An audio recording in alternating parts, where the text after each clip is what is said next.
Alright, let's go! For today's video, magluluto tayo ng bat and balls or ari at itlog ng baka. Soup number 5 kung tawagin. Mabisang pampalakas daw ng tuhod, kaya atin ito'y pupulutanin. Isasabay natin sa 2x2 mga kapulutan at mamimigay sa mga tropa nating nag-iinuman. Alright. Una sa lahat, first of all, bumili tayo sa palengke ng ari at itlog ng baka or bat and balls. Sabi ko nga kay kuya, isupot niya na yung itlog niya. Tapos pagka uwi, hinugasan at lininisan ko lang. Sineparate ko yung kudil for the next vlog. Ito lang yung gagamitin natin ngayon mga kapulutan. Papakuluan natin tapos itatapon natin yung unang sabaw para mas malinis. At sa pangalawang kulo mga kapulutan, gagamit na tayo ng pressure cooker para mas mabilis lumambot. Stalks ng onion leaves, luya, at itong medicinal herb na sibot.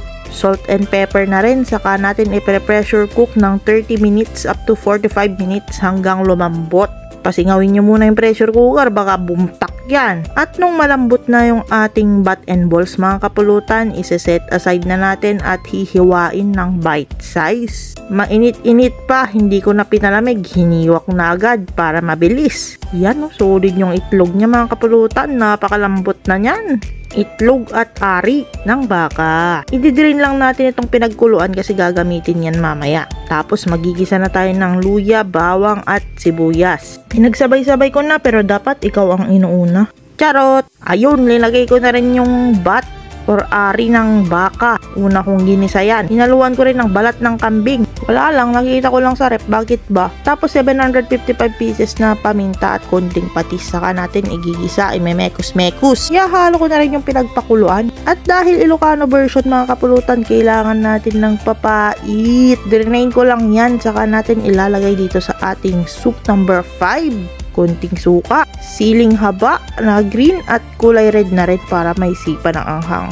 Tapos mekos-mekos mo lang na ganyan. At ang panghuli, ang itlog ng baka mga kapulutan. Napaka-solid, napakasarap. Nag-garnish lang tayo ng green onions at goods na pangpulutan nito. Sabi nga ng mga matatanda, dapat daw kinakain to ng mga matatanda, pampalakas daw ng tuhod. Totoo ba to mga kapulutan? At yun, tumagay na ako kasi excited na akong pumulot nitong soup number 5 or bat and balls. Ilocano version to mga kapulutan, pulutan style. May papait at siling haba at suka.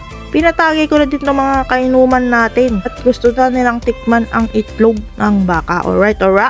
Habang tumatagal nga napapasarap ang inuman, nag-change outfit pa ako kasi may init talaga sa katawan yata itong bat and balls ha. Yun na, titikman ulit natin boy with the sili. Solid, napakasarap. Sa sobrang sarap mamimigay tayo sa mga tropa nating nag-iinuman dito sa may store. Nanonood daw sila ng vlog natin, shout out sa inyo kuys. At sumipa na talaga si Ginebra. Nabartok na sila, kaya kung nag-enjoy kayo mga kapulutan, like, comment, share, and follow us for more videos. Alright.